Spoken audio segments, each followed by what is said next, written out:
మనం ఇంతకుముందు 2 వీడియోస్లో వర్క్ ప్లేస్ స్ట్రెస్ గురించి మాట్లాడుకున్నాం. ఇది 3rd వీడియో, ఆ తర్వాత 4th వన్ వస్తుంది. World federation for mental health ఇచ్చిన స్లోగన్ ప్రకారం ఈ 2024లో వర్క్ ప్లేస్లో మన యొక్క మానసిక ఆరోగ్యాన్ని కాపాడుకోవడాన్ని ముఖ్యమైన అంశంగా దానికి ప్రాధాన్యత ఇవ్వడం జరిగింది. సో కొన్ని టిప్స్ లేదా టెక్నిక్స్ వాడుకోవడం ద్వారా మనల్ని మనము వర్క్ ప్లేస్లో ఎలా రక్షించుకోవచ్చు, ఎలా ఆ ఒత్తిడిని తట్టుకోవచ్చు అన్నది మనం డిస్కస్ చేస్తున్నాం. First tip, mindfulness. మన ఇంద్రియాలు, మనసు పూర్తిగా ఒక దానిపై లగ్నమైనప్పుడు, ఫోకస్ చేసినప్పుడు, సంపూర్ణంగా ఇన్వాల్వ్ అయినప్పుడు డిస్ట్రాక్షన్ తగ్గుతుంది, పర్ఫార్మెన్స్ పెరుగుతుంది. Second point, prioritization. Nowadays multitasking is the rule. Multitasking చేయాల్సి వచ్చినప్పుడు మనం ఆ పనులు చేయాల్సినవి ఏవైతే ఉన్నాయో అవి జంబ్లింగ్ కాకుండా, ఓవర్లాప్ కాకుండా ఉండాలంటే మన డైరీలో ప్రాధాన్యత అంశాలు ఏదైతే హై ప్రయారిటీ నుండి లో ప్రయారిటీ వరకు అవి డైరీలో రాసుకొని స్ట్రిక్ట్గా ఫాలో అయితే ఆ స్ట్రెస్ ఉండదు. ఇక మనం చేయాల్సిన పని బాగా ఉన్నప్పుడు అమ్మో ఇంత పని నేను చేయగలనా అని యాంగ్జైటీకి గురి కాకుండా ఉండాలంటే అదే పనిని పార్ట్స్గా డివైడ్ చేసుకొని స్టెప్ బై స్టెప్ దాన్ని ఫుల్ఫిల్ చేసుకుంటూ వెళ్తే ఎట్టి పరిస్థితుల్లో ఆ విపరీతమైన యాంగ్జైటీ గురి కాకుండా ఉంటాం. Third important point, time management. There must not be any disparity between work and time. Both must go hand in hand.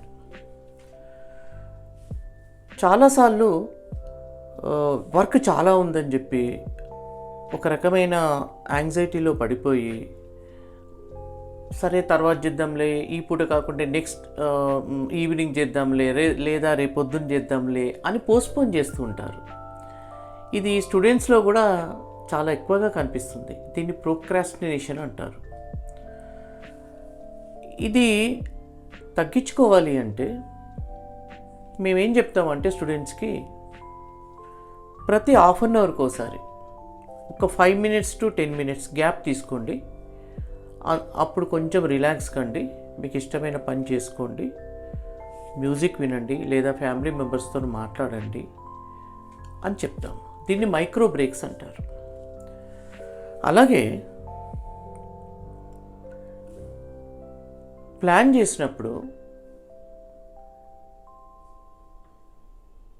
అది ప్రాక్టికల్గా ఉండాలి. అలాగే మీరు ఒక మోటివేటర్, ఎవరో ఒకరు ఫ్యామిలీ మెంబర్ కానీ, ఫ్రెండ్ కానీ, సీనియర్ కానీ, వారి హెల్ప్ తీసుకోవాలి. నేను ఈ పని స్టార్ట్ చేస్తున్నాను, ఈవినింగ్ నన్ను మళ్ళీ అడగండి ఈ ప్రోగ్రెస్ ఎలాగుందో అని చెప్పడం ద్వారా మనకు ఒక చెక్ ఉన్నట్టుగా ఫీల్ అవుతాం, మనకు ఒక మానిటరింగ్ ఉన్నట్టుగా ఫీల్ అవుతాం. అట్లాగే చాలామంది మధ్యలో టైం వేస్ట్ చేస్తుంటారు. ఎలాగా అంటే మధ్యలో మొబైల్స్ చూడడము, టీవీ ఆన్ చేసి పెట్టుకొని అటు చూస్తూ ఉండడము, లేదా కొంతమంది అయితే టేబుల్పై ల్యాప్టాప్ పెట్టుకొని ఆన్లైన్ ట్రేడింగ్, షేర్ మార్కెటింగ్ అట్లా చేస్తూ ఉంటారు. సో దానివల్ల టైం వేస్ట్ అవ్వడమే కాకుండా మనకు లోపల మనకే తెలియకుండా ఇంకా వర్క్ చాలా ఉంది అన్న ఒక టెన్షన్ వచ్చేస్తుంది.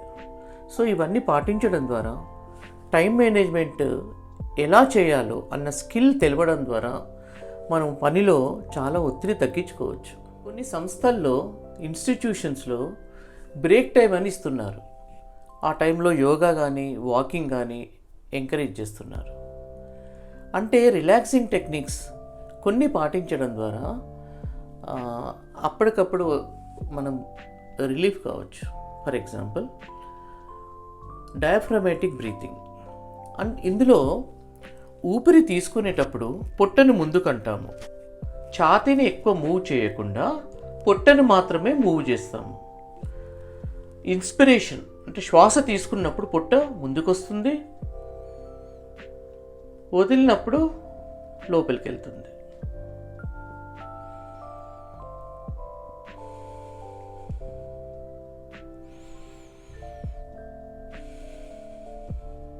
ఆ విధంగా చేయడం వల్ల దీన్ని అబ్డామినల్ బ్రీతింగ్ అని కూడా అంటారు. ఆ విధంగా చేయడం వల్ల పారాసింపథెటిక్ నర్వస్ సిస్టమ్ యాక్టివిటీలోకి వచ్చి సింపథెటిక్ నర్వస్ సిస్టమ్ రిలాక్స్ అవుతుంది, కాబట్టి యాంగ్జైటీ ఆటోమేటిక్గా తగ్గుతుంది. ఇంకొకటి జాకబ్సన్స్ ప్రోగ్రెసివ్ మజిల్ రిలాక్సేషన్. అందులో బాడీలో వివిధ కండరాల్ని మజిల్స్ని స్టిఫ్ చేసి మెల్లగా రిలీజ్ చేస్తాం. అలా చేయడం వల్ల మనకు రిలాక్సేషన్ ఎలా ఉండాలో ప్రాక్టికల్గా మనం ఎక్స్పీరియన్స్ చేస్తాము. అట్లాగే యాంగ్జైటీ వచ్చినప్పుడు మన మజిల్స్ వేరియస్ పార్ట్స్లో స్టిఫ్ అవుతున్నాయి అని గ్రహించి మనము రిలాక్స్ కావడానికి ప్రయత్నిస్తాము. సో ఇది 4th point. Relaxing techniques must be followed when ever there is problem or necessary. Management or administration and employees మధ్యలో మంచి కమ్యూనికేషన్ ఉండాలి. ఫర్ ఎగ్జాంపుల్ ఎడ్యుకేషన్ ఇన్స్టిట్యూషన్స్లో గైడ్స్ ఉంటారు, స్టూడెంట్ కౌన్సిలర్స్ ఉంటారు. ఈ స్టూడెంట్స్ ప్రాబ్లమ్స్ని వాళ్ళు అడ్మినిస్ట్రేషన్కి ఎక్స్ప్లెయిన్ చేయగలరు. అలాగే చాలా సంస్థల్లో ఓనర్స్ కానీ డైరెక్టర్స్ కానీ ఎక్కడో ఉంటారు, కాబట్టి ఆ బ్రాంచ్ మేనేజర్స్ ఆ పాత్ర తీసుకోవాల్సి ఉంటుంది. Prevention is better than cure అంటారు. సో తరచూ మీటింగ్స్ కండక్ట్ చేసి ఎంప్లాయీస్ నుండి ఆ ఫీడ్బ్యాక్ తీసుకొని స్ట్రెస్ కాజింగ్ ఫ్యాక్టర్స్ ఏమైనా ఉంటే దాన్ని ఎలిమినేట్ చేయగలిగితే స్ట్రెస్ చాలా తగ్గిపోతుంది. అట్లాగే ఎంప్లాయీస్లో మేనేజ్మెంట్పై ట్రస్ట్ పెరుగుతుంది.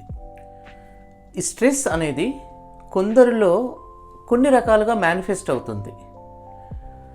కాన్సన్ట్రేషన్ తగ్గడము, ఇంట్రెస్ట్ పోవడము, నిద్ర పట్టకపోవడము, frustration, irritation, panic attacks, adjustment problems, ఈ విధంగా రకరకాలుగా depending on their attitude and situations.